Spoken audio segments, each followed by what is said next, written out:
함께 읽은 마가복음 1장 40절로 또 2장 12절까지의 말씀 가지고 예수님께서 알려주시는 우리가 꼭 알아야 할 것, 예수님께서 알려주시는 우리가 꼭 알아야 할 것이라는 제목으로 하나님의 말씀 나누도록 하겠습니다.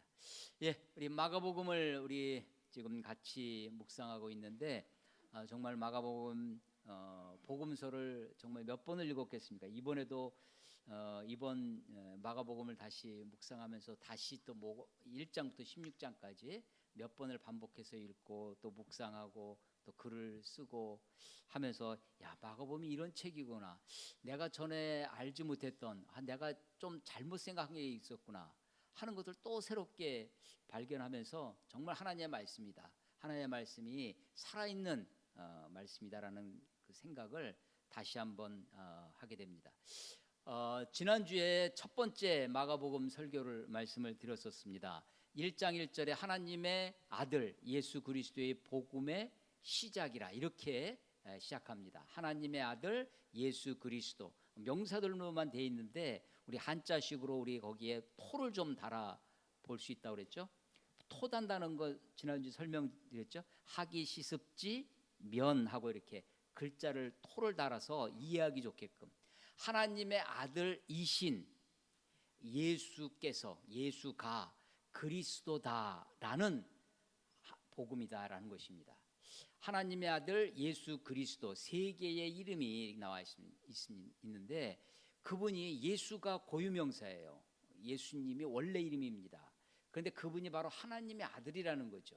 그리고 그분이 우리들에게 그리스도로, 메시아로, 구세주로 오셨다. 그분이 메시아다, 그리스도다, 이게 복음이다. 이것이 어떻게 시작되느냐? 바로 2절에 이사야의 말로 시작됩니다.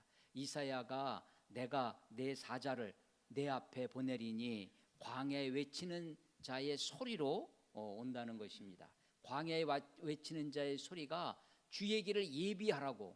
그가 누구냐면 바로 침례 요한이었습니다. 그는 예루살렘 제사장의 아들로 태어났지만 그 예루살렘의 번화가, 그 풍요롭고 안락한 곳에 있지 아니하고 광야에서 허리띠를 띠고 약대 털옷을 입고 메뚜기와 석청을 먹는 그런 삶 속에 그의 메시지가 그야말로 광야에 외치는 자의 소리로서의 메시지가 터져 나옵니다. 그래서 사람들이 예루살렘에서 유대에서 그 광야까지, 그곳에 그 불편하고 그 척박한 곳까지 그 메시지를 들으러 오는 겁니다. 그 메시지를 들어보니까 그게 뭐냐면 회개하라,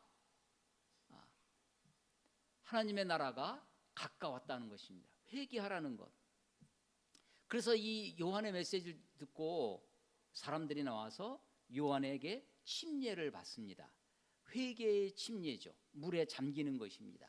물에 잠겨서 죽음을 의미하고 다시 물에서 올라오면서 다시 삶, 부활을 의미하는 요한의 침례를 받습니다. 수많은 사람들이 요한에게 침례를 받으러 오는데 그 중에 한 분이 있었습니다. 바로 갈릴리에서부터 오신 예수님이 요한에게 침례를 받는 것입니다. 예수님은 하나님의 아들이신데 회개의 침례를 받는다는 것은 회개할 거리가 있는 죄인이라고 고백하는 것이죠. 그래서 예수님이 자기 자신을 하나님의 아들이심에도 불구하고 죄인과 동일시하는, 아이덴티피케이션 하는 동일시의 사건입니다. 그래서 죄인의 모습으로 오신 예수님, 그 죄인인 우리를 대신해서 죽으실 수 있고 대표해서, 그 예수님의 십자가의 죽으심은 우리를 대신한 죽으심이고 우리를 대표한, 죄인 온 인류를 대표한 그런 죽으심이다라고 하는 것입니다. 이 침례가 물에 잠기는 이 침례가 죽음을 의미한다는 것을 좀 더 뒤로 가면 마가복음 10장에 가면요, 예수님이 예루살렘으로 이제 마지막 십자가를 지시러 가시는 그 예루살렘으로 가는 길에, 그 예수님의 생애 마지막이죠. 그때 세베대의 아들 요한과 야고보, 세베대, 그러니까 요한과 야고보의 어머니가 예수님께 부탁을 합니다. 당신의 나라에 임할 때 내 아들 하나는 당신의 우편에, 하나는 좌편에 앉게 해주십시오. 그러니까 이 예수님의 제자들 12사도라고 하는 아주 그야말로 예수님을 따르는 많은 사람들 중에도 핵심, 요즘 무슨 핵관 뭐 그러는데 그야말로 이너서클 안에 있는 아주 내밀한 사람들조차 하나님의 나라를 어떻게 오해했냐면 정치적인 메시아, 다윗과 같이 오는, 그래서 세상에 군림하고 세상을 통치하는 그런 나라로 이해를 했다는 거죠. 그래서 당신의 나라가 임할 때 하나는 우편에, 하나는 좌편에 있게 해달라고 그렇게 부탁을 합니다. 그때 예수님이 하시는 말씀이 너희가 구하는 것을 알지 못하는도다 라고 하시면서 내가 마시려는 잔과 내가 받을 침례를, 거기 마가복음 10장 38절에 보면 내가 마실 잔, 내가 받을 침례를 너희가 받을 수 있겠느냐라고 물어요.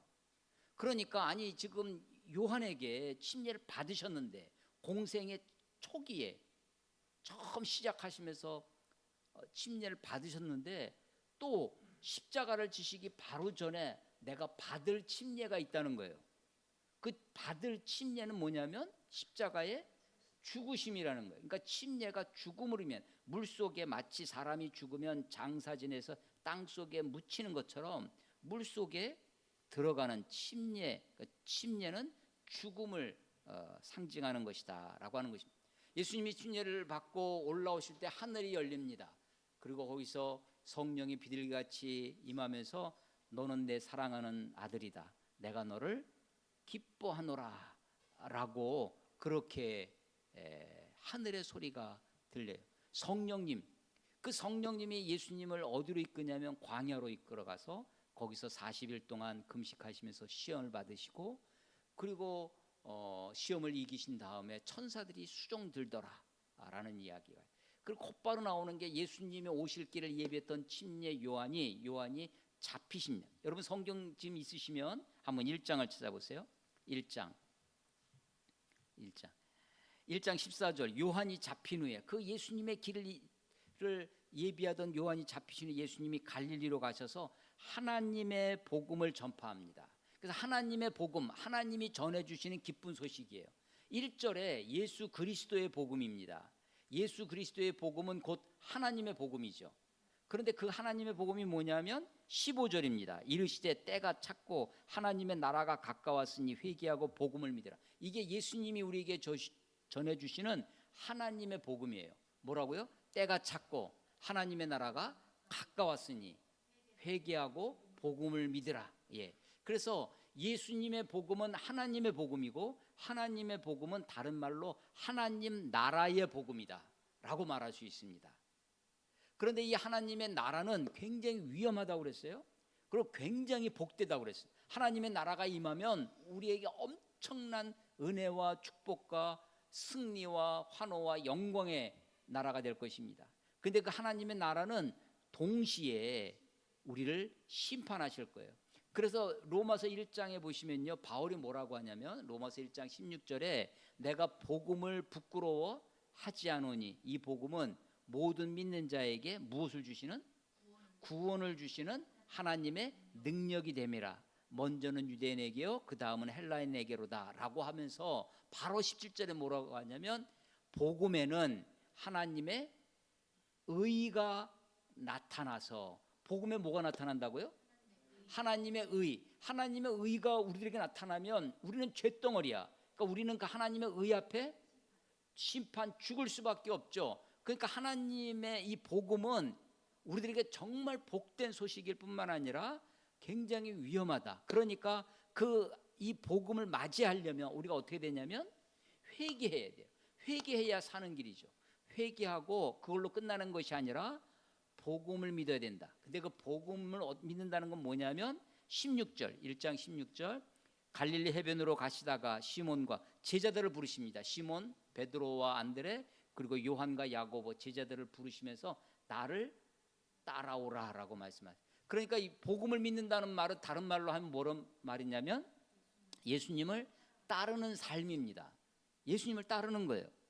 그래서 그들과 함께 21절 1장이에요. 쭉 성경을 따라서 와보세요. 1장 21절 그들이 가버나움에 들어가시니라. 가버나움, 예수님이 성장하신 곳은 나사렛입니다. 그래서 예수님이 나사렛 예수 그러시는데 공생애를 시작하시면서 유대 광야에 가서 요한에게 침례를 받으시고 40일 금식을 해서 시험을 받으신 다음에 돌아오셔서는 어디에서 주로 본거지 베이스 캠프를 차리셨냐면 가버나움입니다. 가버나움이 예수님의 공생의 3년간 갈릴리의 본거지였어요. 그 가버나움에 가시는데 21절 예수께서 곧 안식일에 회당에 들어가 가르치심에 언제요?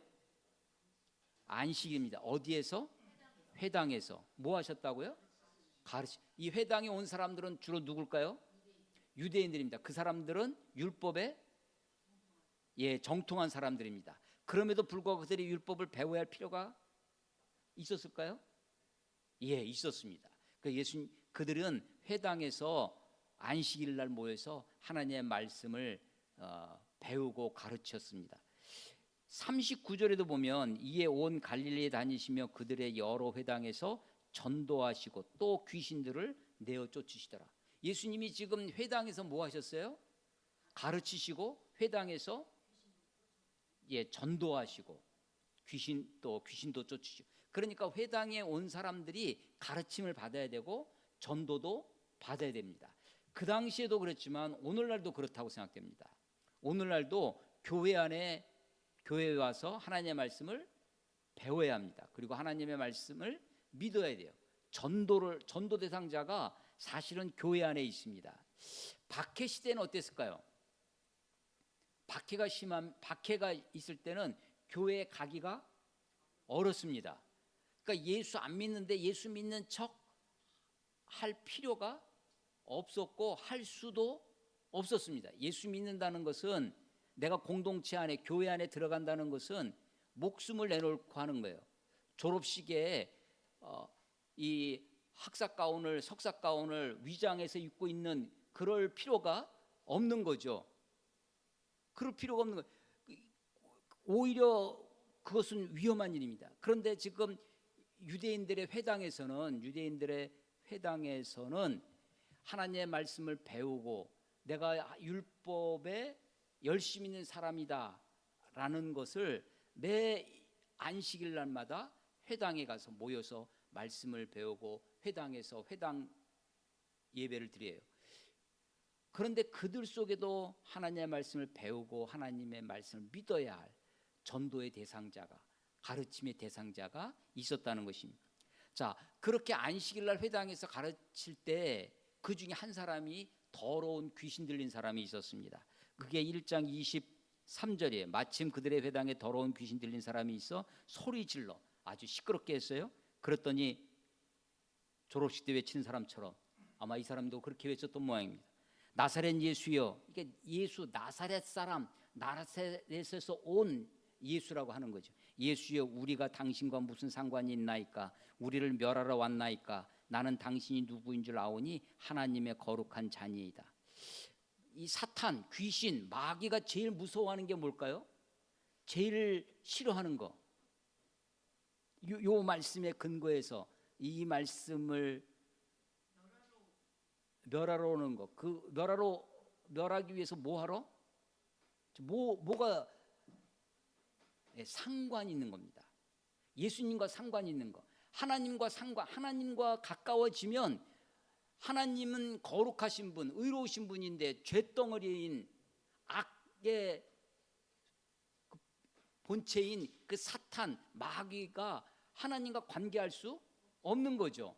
반대로 그리스도인들이, 하나님의 백성들이 가장 기쁘고 복된 일은 뭐냐면 하나님과 상관이 있어지는 겁니다. 나와 우리가 무슨 상관이 있나 하면서 나는 당신이 누구인 줄 귀신들이 알아요. 그래서 복음서에 보면 귀신들은 잘합니다. 그래서 우리가 그런 말이 생겼어요. 아, 귀신같이 하네. 귀신들은 잘 알아요. 병자들은 모릅니다. 근데 귀신들은 알아요. 그래서 하나님의 거룩한 자니다. 하나님의 거룩한 자. 그런데 예수님이 뭐라고 하냐면 25절 꾸짖습니다. 귀신을 꾸짖으시면서 잠잠하라고 했더니 더러운 귀신이 26절 경련을 일으키고 큰 소리를 치고 나갑니다. 이 일은요, 이 사건은 어디서 벌어진 거예요?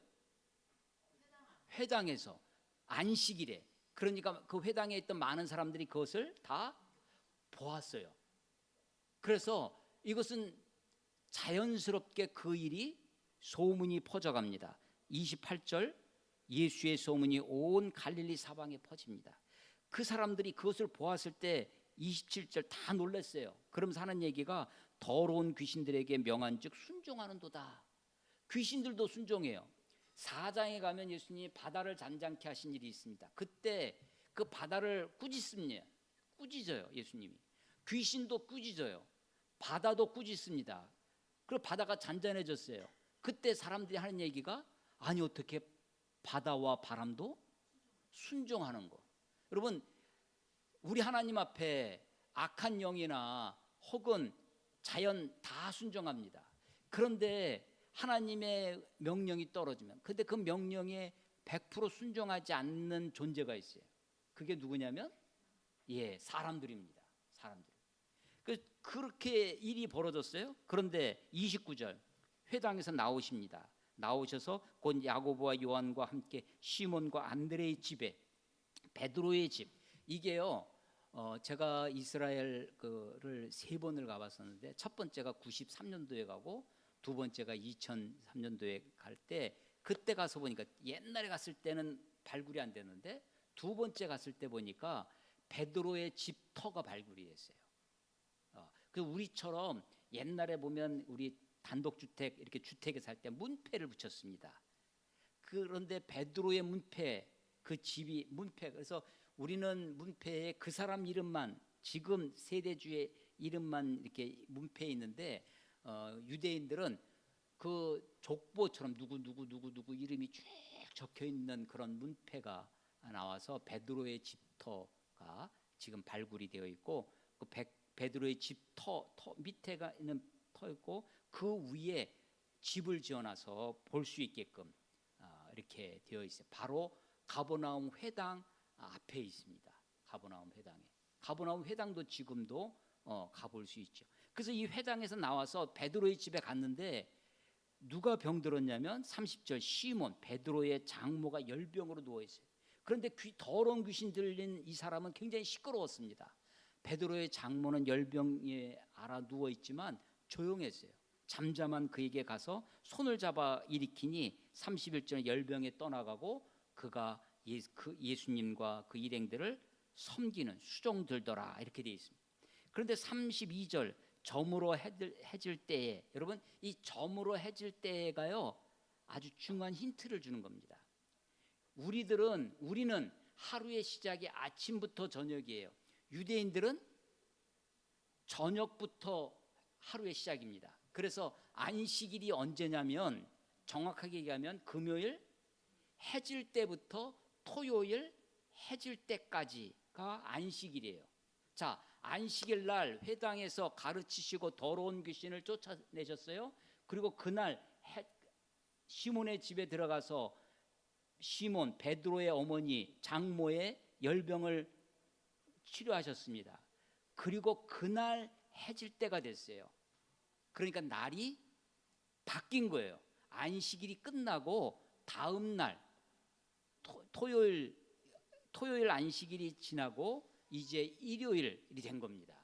해질 때가 그래서 해질 때 사람들이 32절 해질 때 모든 병자와 귀신 들린 자를 예수께 데려오니 온 동네가 그 문 앞에 모였더라. 예수께서 각종 병이 든 많은 사람을 고치시며 많은 귀신을 내쫓으시되 귀신이 자기를 알므로 그 말하는 것을 허락지 아니하시오. 귀신은 다 안다고 그랬죠. 병자들은 몰랐어요. 그런데 이 많은 사람들을 데리고 와서 치료를 받습니다. 이렇게 데려오고 치료하는 일이 안식일 날 벌어졌다면 문제가 됐을 것입니다. 근데 이것은 아무 문제가 없어요. 왜냐하면 해질 때가 지났기 때문입니다. 그리고 35절 새벽 아직도 밝기 전에, 이 새벽이 지금 해질 때 사람들이 날이 바뀌었으니까 와서 막 치료받았는데 그 다음날 해질 새벽 아직도 날이 밝기 전에, 그러니까 예수님이 아마도 밤새도록 몰려오는 사람, 예수님께 치유를 받으려고 오는 사람들을 치유하신 것 같습니다. 그래서 밝기 전에 예수께서 일어나 나가 한적한 곳으로 가사 거기서 기도하셨다. 그런데 사람들이 또 찾아와요. 36절 시몬과 및 그와 함께 있는 자들이 예수의 뒤를 따라가 만나서 이르되 모든 사람이 주를 찾나이다. 이 말을 어떻게 했을까요? 모든 사람이 주를 찾나이다. 베드로가 와가지고 막 밤새도록 막 사람들을 고쳐주고, 사람들이 막 얼마나 그때 감격하고 흥분하고 놀랍고 막 그랬을까요? 귀신들을 막 내쫓고 하는 일이 밤새도록 있었는데 보니까 예수님이 새벽에 안 보여요.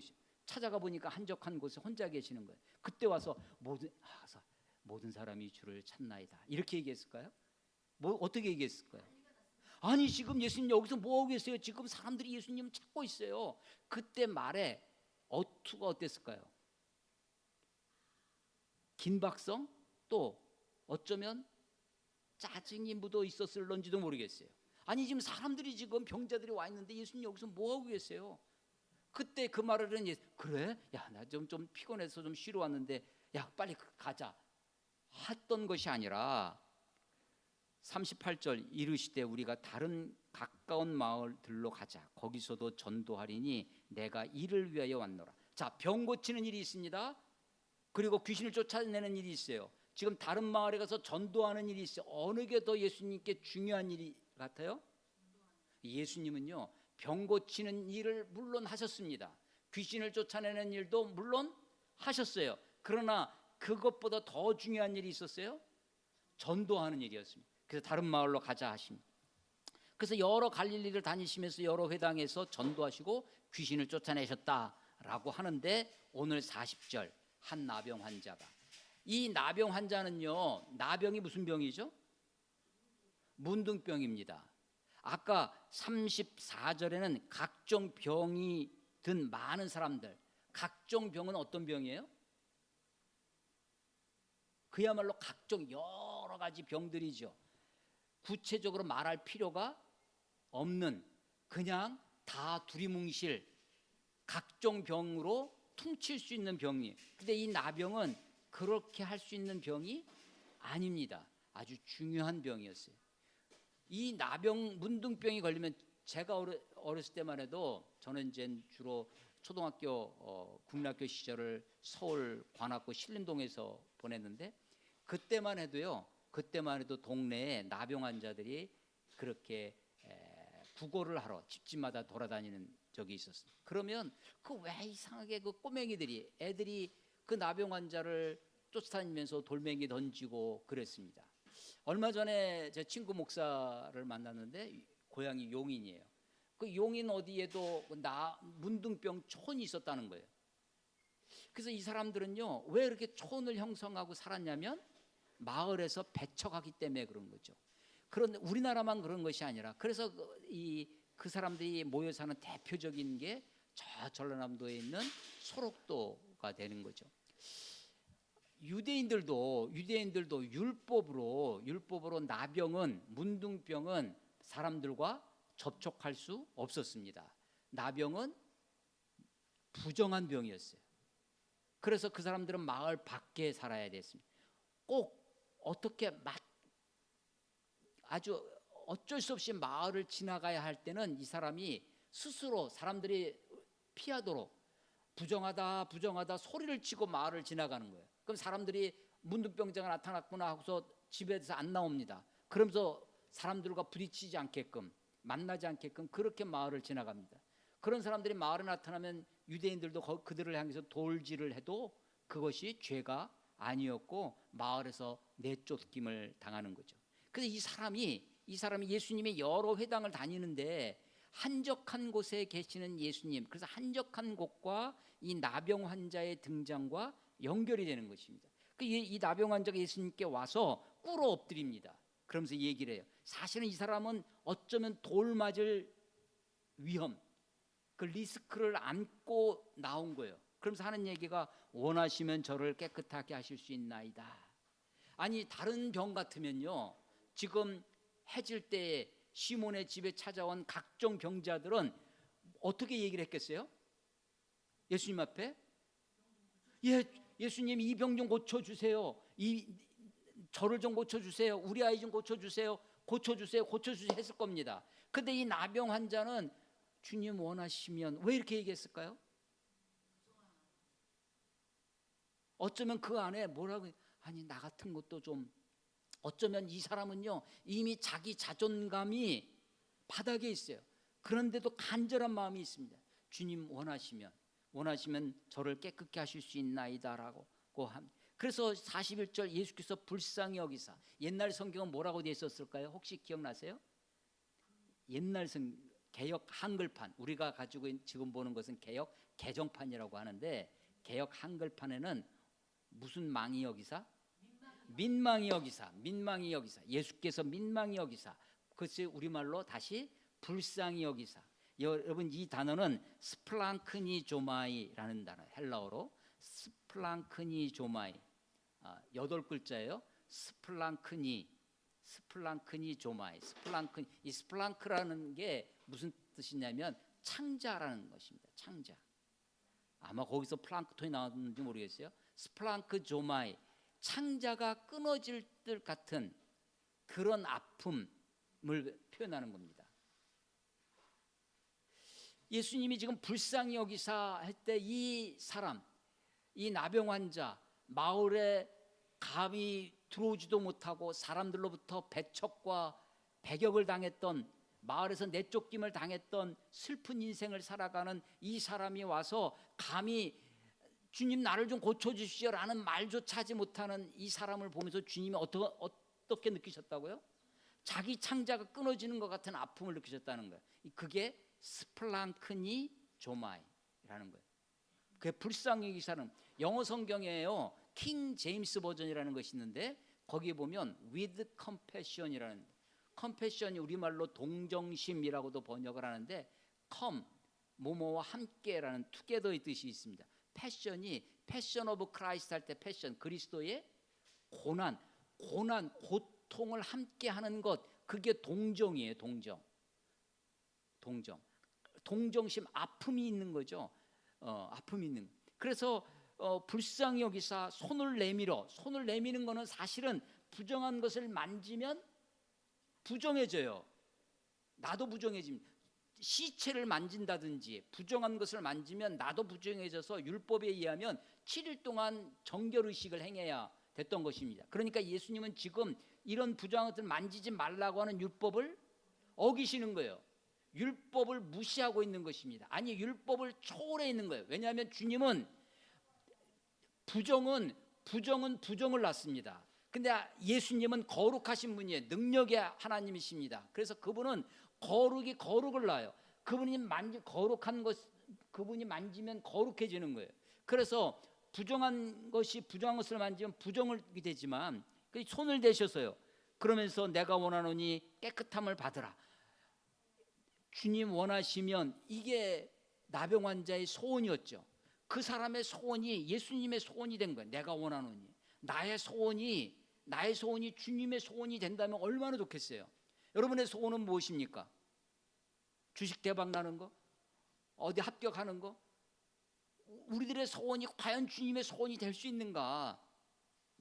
그런데 주님이 이 나병 환자를 깨끗이 고치신 다음에 43절 곧 보내시며 어떻게 해요? 엄히 스트롱, 아주 엄하게 경고하십니다. 아주 강하게 뭐라고? 삼가 아무에게 아무 말도 하지 말아요.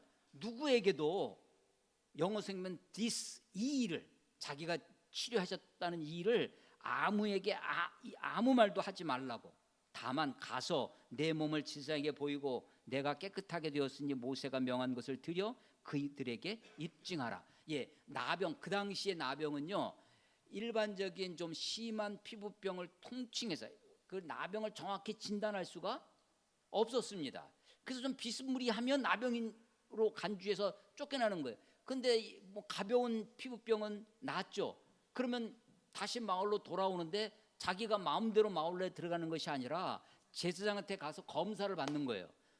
그래서 그러고 나서 네가 깨끗해졌구나라고 인정을 받고 거기에 대한 예배 제사도 드리고 속죄제를 드리고 마을로 들어가는 것이, 이건 율법입니다. 아니, 부정한 자를 손을 대실 때는 율법을 무시하고 율법을 초월하셨던 그분이 이 사람, 고침을 받은 사람에게는 율법대로, 율법의 절차대로 율법을 존중하라고 명하시는 것입니다. 주님은 나는 율법을 폐하러 온 것이 아니라 율법을 완성케 하려고 오셨다라고 말씀하세요. 그래서 이 사람이 율법을 지킴으로 제사장에 가서 그 확증을 받음으로 그 마을에 들어올 수 있게 되는 것입니다. 그래서 공동체가 회복되게 되는 것이죠. 그런데 45절, 1장 45절, 그러나 그 사람이 치료함을 받았던 그 나병 환자였던 그 사람이 나가서 이 일을 많이 전파하여, 그러나 순종하지 않았다는 것입니다. 귀신도 순종하는데, 바다도 순종하는데, 나병 환자는 자기가 병이 났다고 한, 나병이 치료받다는 것을 막 떠버리는 거예요. 전파하는 것이, 아니 그 전파하는 거 가서 간증 집회하고 막 하는 거 좋은 거 아니냐, 많은 사람에게 알려야 되는 것이 아니냐. 여러분, 아무리 좋은 것이라도 주님의 뜻보다 좋을 수는 없습니다. 여러분, 심지어는요, 바울이 전도여행을 갈 때, 소아시아 일대 전도여행할 때 예수의 영이 막아요. 전도를 못하게 하십니다. 성령이 막아요. 하나님의 영이 바울 전도 일행의 길을 방해를 해요. 그리고 환상으로 마게도냐 사람이 나타나서 건너서 우리를 도우라고 그래요. 그러니까 전도, 선교, 지상 최대의 사명이죠. 그러나 그 사명보다 더 위에 있는 게 하나님의 뜻입니다. 하나님의 뜻에 따라 순종하는 것이 바른 삶이죠. 그래서 이것이 아무리 옳은 일이라 할지라도 옳은 때에 옳은 방법으로 해야 된다라고 하는 것입니다. 그래서 이 사람의 순종으로 말미암아 어떤 일이 벌어졌느냐, 45절 중간에 그러므로, 우리말에는 그러므로 이렇게 순하게 되어 있는데 as a result, 그 결과로 예수께서 다시는 드러나게 동네에 들어가지 못하셨어요. 아니, 동네에 들어가지 못하던 사람은 누구였어요? 나병 환자였어요. 근데 이제 완전히 주객이 전도됩니다. 입장이 바뀌어버렸어요. 예수님이 드러내서 마을로 들어가지 못하게 됐어요. 그리고 오직 바깥 한적한 곳에 계셨으나 사방에서 사람들이 그에게로 나오게 됐습니다. 한적한 곳이 되지 못했어요. 사람들이 마구 오니까. 왜 사람들이 예수님이 있던 한적한 곳에 오게 되었을까요? 누가? 나병 환자가. 그래서 이 말씀은 사실은 35절의 새벽, 아직 또 밝기 전에 예수께서 한적한 곳 하셨다, 그 말씀과 지금 이어지고 있다고 하는 것을 우리가 알 수 있습니다. 2장에 넘어오겠습니다. 수일 후에, 며칠 후일까요? 정확히는 알 수 없습니다. 수일 후에 예수께서 다시 가버나움으로 들어왔습니다. 왜냐하면 한적한 그곳도 이미 한적한 곳이 되지 않았으니까 다시 가버나움 집으로 돌아오셨습니다. 들어오시니 집에 계신다는 소문이 들린지라 많은 사람이 모여서 문 앞까지 들어설 자리가 없게 되었는데, 문 앞까지 들어설 자리가 없다. 여러분, 입추의 여지가 없다, 이런 말 쓰죠. 입추, 추가 뭐냐면 송곳 추자입니다. 송곳을 세워놓을 그 틈조차 없지, 빽빽한 입추의 여지가 없는 곳에서 예수님이 그들에게 도를 말씀하셨어요. 예수님께서 하나님의 말씀을 전하셨다는 것입니다. 그때 사람들이 한 중풍병자를 4사람에게 메워가지고 예수께로 올세 무리들 때문에 예수께 데려갈 수 없으므로 그 계신 곳에 지붕을 뜯어 구멍을 내고 중풍병자가 누운 상을 달아내리니, 정말 드라마틱한 장면이 벌어지고 있는 겁니다. 예수님이 많은 사람들에 둘러싸여서 입추의 여지가 없이 그 집에 있었는데 지붕을 뜯어서 거기에 이 중풍병자가 있는 그 상을 달아내렸다는 것입니다. 그때 예수께서 그들의 믿음을 보시고 중풍병자에게 이르시되 작은 자야 내 죄사함을 받았느니라 하시니. 제 이 말씀을 다시 묵상하고 다시 읽으면서 야, 내가 오해한 게 좀 있구나. 여러분, 진달래라는 시 아십니까? 김소월 나보기가 역겨워 가실 때에는 말없이 고이 보내드리오리다. 우리 20대 청춘들도 알아요? 이런 시? 예, 영변의 약산 진달래꽃 아름 따다 가실 길에 뿌리오리다. 나보기가 역겨워 가실 때에는 말없이 고이 보내드리오리다. 죽어도 아닌 눈물 흘리오리다. 뭐 이런. 여러분, 이 김소월의 진달래꽃의 시의 주제가 1. 진달래꽃의 아름다움을 노래한 것이다. 2. 이별의 슬픔을 노래한 것이다. 1번, 2번 어떤 거예요? 그런데 여기 막 진달래 영변의 약산 지려 밟고, 그 지려 밟을 때 진달래 그 붉은 빛이, 그러면서 이 김소월이 진달래 꽃의 아름다움을 진짜 애절하게 노래했구나라고 우리가 그 시를 감상하고 한다면 그것도 되는 거예요? 그것도 될 수도 있지만 이 시의 본질은 뭐예요? 이별의 아픔인 거죠. 달을 쳐다보라고 손을 까락질했더니 달은 보지 않고 손끝만 보더라라고 하는데, 여러분, 지금 그들의 믿음을 보시고 중풍병자를 시대 작은 자야 내 죄사함을 받았느니라. 그 뒤에 가면 이 사람이 병고침도 받습니다. 이 중풍병자가. 우리는 이 본문에서 이 사람들이 지붕을 뜯어서라도, 사람들이 많은 그 온갖 장애, 방해, 어려움을 극복해서라도 그 사랑 때문에, 이 중풍병자에 대한 사랑 때문에 그 사람을 침대에 그 상체에 들어서 와서 지붕으로 올라가고 지붕을 뜯어서 예수님께 달아내리는 그 수고, 저들의 그 믿음 때문에 중풍병이 나았구나. 우리가 어떤 어려움이 있어도 어려움을 극복해서라도 그 어려움을 극복하는 그 믿음으로 우리가 이런 하나님의 은혜 앞에 나아가야 된다. 이런 메시지를 받으면 맞습니까? 틀립니까? 아주 틀리다고는 할 수는 없어요. 진달래꽃의 그 아름다움을 노래하고 있구나라고 하는 것이 100% 틀린 것이 아닌 것처럼, 그런데 이야기의 초점은 어디 있어요? 이별의 아픔을 얘기하는 것처럼 이 본문의 이 사건의 핵심은 중풍병자를 이렇게 해서 이런 어려움에도 불구하고 중풍병자가 나음을 입었다라는데 방점이 있는 것이 아니라 어디에 있다고요? 죄사함을 받았다라고 하는 데 있다는 거예요. 죄사함을 받았다는 거. 예수님이 이 땅에 오신 이유가 환자들, 병자들을 고쳐주시는 데 있는 것이, 그런데 우리는 병이 고침을 받는 것, 나병이 깨끗함을 받는 것, 중풍병자가 일어나서 자기가 누웠던 그 상을 자기가 들고 가는 그 일이 너무나 충격적으로 다가오니까 우리의 시선은 다 어디에 있냐면 손가락 끝에 있는 거예요. 지려밟은 그 붉은 진달래의 그 선명함, 그것만 지금 눈에 들어와 있는 거예요.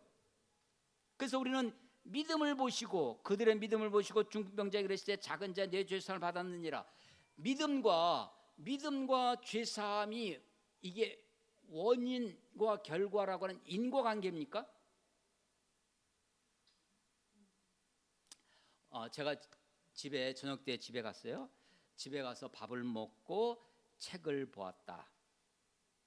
밥을 먹고 책을 먹는 것과 책을 보는 것, 책을 읽은 것이 원인과 결과입니까? 원인과 결과가 아닙니다. 이 믿음을 보시고 죄사함을 받았다는 것이 우리가 오해하기 쉬운 것이 있어요. 오해하기 쉬운 게, 착각하기 쉬운 게, 이걸 인과관계처럼 우리가 이해를 하는 거예요. 죄사함을, 그들의 믿음이 저들의 죄사함과 아무런 관계가 없습니다. 죄사함은 오직 어디에 있느냐면 예수님의 피 흘리심에 있어요.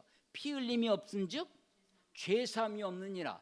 복음은 어디 있느냐? 예수님이 침례를 받으셔 죽으셨다는 데에 있다는 겁니다. 예수님이 다시 내가 받을 침례가 있다고 말씀하시는 것처럼 그리스도의 그래서 예수 그리스도의 복음의 시작이라, 그 복음은 그리스도의 복음, 하나님의 복음, 하나님 나라의 복음은 유대인들이 이방 그 사람들이 생각했던 것처럼 다윗과 같은 메시아, 왕 같은 정치적이고 군사적이고 경제적인 메시아가 아니라 우리의 영혼을 구원하는 십자가에 죽으시는, 십자가에 달리시는 그리스도, 십자가에 달리시는 그리스도가 이게 복음이다라고 하는 것입니다.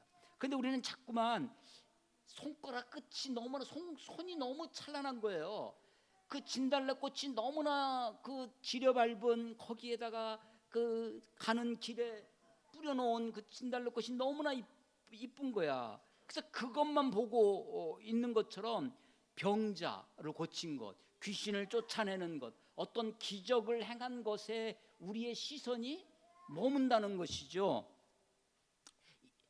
이때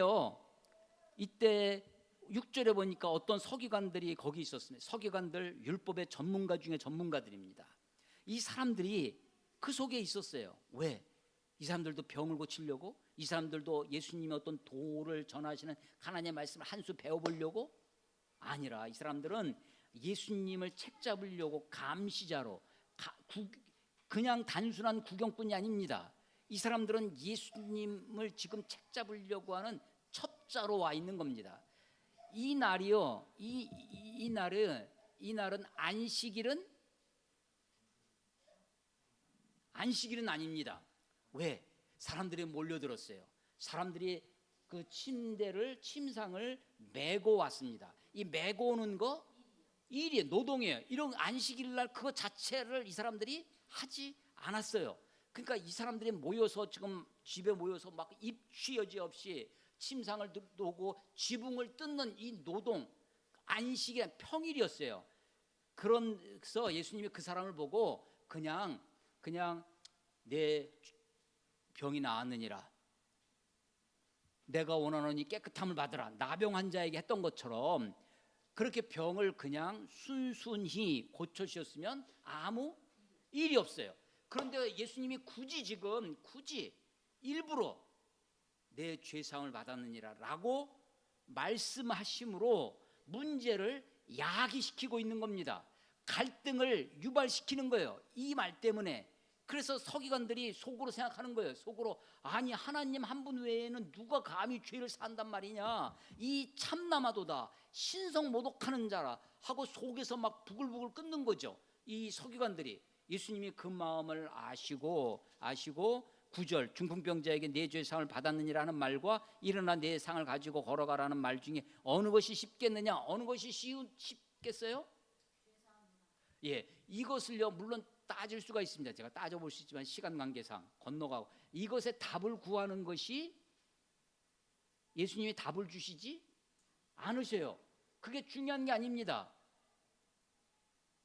이 10절 그러나 이런 접속사 다음에 나오는 말들이 중요한 말이죠. 그러나 인자가 땅에서 죄를 사하는 권세가 있는 줄을 너희로 알게 하려 하노라 하시고. 자, 오늘 설교 제목이 뭐예요? 예수께서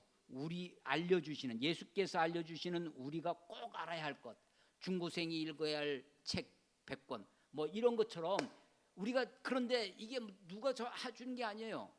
예수님이 직접 우리들에게 지금 병 고치는, 이 사람이 병이 저렇게 친구들의 사랑 때문에 침상채로 가져오는 그 사람들, 지붕을 뜯어서라도 어떤 어려움, 어떤 에서 불구하고 그 믿음, 저 믿음 때문에 되는 거구나, 우리가 그렇게 착각을 한다는 거예요.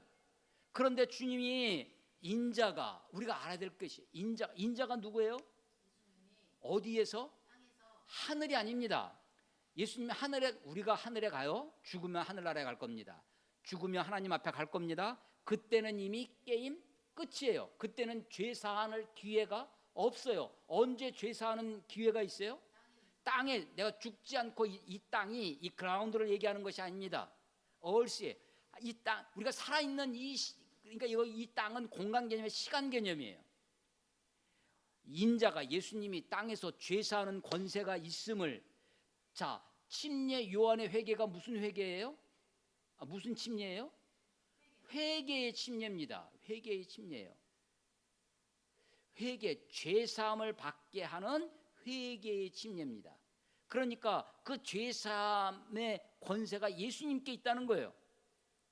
그러면서 내 일어나 내 상을 가지고 집으로 가라 하더니 이 사람이 일어나 순종해서 갑니다. 그리고 나서 13절 예수께서 다시 바닷가로 가십니다. 여러분 마가복음에 보면요, 바닷가로 가실 때마다 사람들이 몰려옵니다. 큰 무리가 있어요. 근데 자꾸만 예수님은 그들을 떠나서 건너편으로 가자, 산으로 가자 막 이러십니다. 그래서 무리들의 이름 없는 무리들과 구체적으로 이름이 있는 제자 12사도의 이름이 계속 거명하십니다. 무리와 제자가 다르죠. 그런데 13절 예수께서 다시 바닷가로 나가시며 큰 무리가 나왔거늘 예수께서 그들을 가르치십니다. 그리고 지나시다가 아마 거기서 바닷가에서 다시 마을로 들어오시는 거죠. 알페오의 아들 레위, 마태입니다.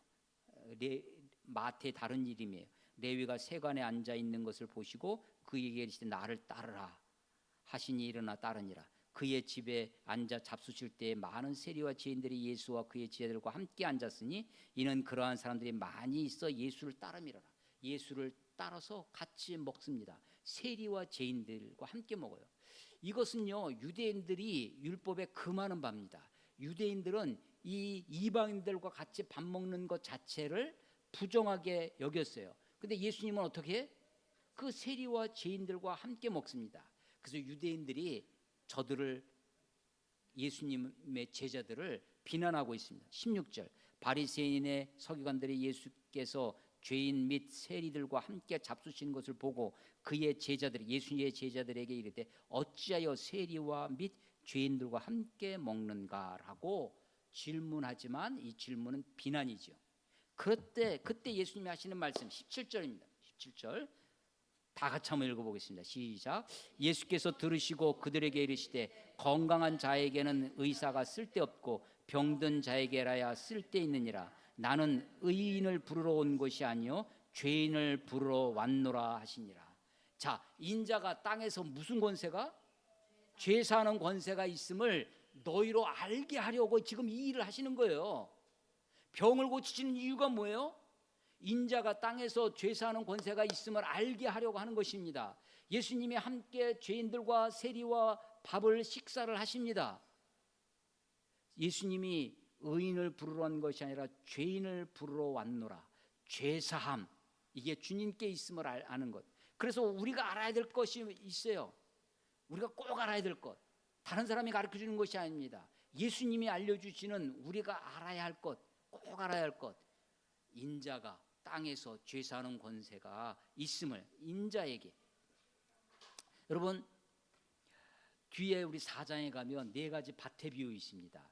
그 밭의 비유를 하시면서 예수님이 너희는 보아도 보지 못하고 깨닫지 못하고 들어도 알지 못하게 비유로 너희들에게 말하노니 너희들이 듣고 보아서 깨달아 돌이켜 죄사함을 받을까 하노라. 하나님의 심판의 아주 절정이 뭐냐? 하나님의 심판, 하나님의 저주의 아주 그 최고가 뭐냐면 죄사함을 받지 못하는 겁니다. 우리가 아무리 죄가 커도 그 죄를 사하시려고 이 땅에 오신 죄인을 부르러 오신 예수님, 그분을 만나 우리의 죄사함을 받는 것, 근데 그 길이 차단되는 거예요. 예수님이 최후의 만찬을 행하십니다. 떡을 떼시면서 이것은 내 몸이니 라고 말씀하세요. 그리고 잔을 나누십니다. 잔을 나누시면서 이것은 죄사함을 얻게 하려고 흘리는 나의 피, 곧 언약의 피니라. 예수님이 왜 피를 흘리셨어요? 우리들에게 죄사함을 얻게 하려고. 누가복음 24장, 누가복음 맨 마지막 장입니다. 끝에 이 누가복음을 정리하는 누가의 기록이 있습니다. 누가복음 24장을 한번 찾아보세요. 누가복음 24장 45절 이에 그들의 마음을 열어 성경을 깨닫게 하시고 또 이르시되 이같이 그리스도가 고난을 받고 제3일에 죽은 자 가운데서 살아날 것과 이게 그리스도께서 죽으시고 부활하시는 것, 이게 복음이죠. 우리를 위해서 하신 일입니다. 우리를 위해서 하신 일이 고난을 받고 죽고 다시 살아나는 것. 그런데 46 그렇게 하시는 이유가 뭐냐? 왜 죽으시고 왜 살아나셨냐? 47절 또 그의 이름으로 죄사함을 받게 하는 회개가 예루살렘에서 시작하여 모든 족속에 전파될 것이 기록되었으니, 이게 누가복음을 정리하는 거예요. 예수님이 우리를 위해서 죽으셨습니다. 그리스도가 고난을 받아 죽으시고 죽은 자 가운데 다시 살아나셨습니다. 그건 그리스도께서 하신 일이에요. 그 일을 통해서 우리에게 그 이름을 힘입어서 죄사함을 얻게 하는 회개, 그게 예루살렘에서부터 시작해서 모든 민족에게 전파될 것을 기록했다는 겁니다. 이게 누가복음이에요. 너희는 이 모든 일의 증인이라 라고 하는 것입니다. 자, 설교 제목이 뭐예요? 예수님께서 알려주시는 우리가 꼭 알아야 할 것 뭐예요? 누가? 인자가 어디에서? 땅에서 뭐하는? 죄사하는 권세가 있음을, 그것을 우리가 알아야 된다는 것입니다. 이 죄사함의 축복이, 이 은혜가, 이 생명이 저와 여러분에게 넘쳐나시기를 주의 이름으로 축원합니다. 기도하겠습니다. 하나님 아버지, 은혜를 감사합니다. 복음서를 읽고 생각하며 묵상하며 곱씹으며 이 말씀 속에 우리가 알아야 할 것, 우리를 위하여 십자가에 죽으시고 부활하신 그 생생한 예수의 복음이 우리들을 다시 살아나게 하며 우리들에게 이 생명을 누리는 삶으로 이어지도록 하나님 축복하여 주시옵소서. 주님을 의지합니다. 주님을 찬양합니다. 예수님의 이름으로 감사하며 기도드렸사옵나이다. 아멘.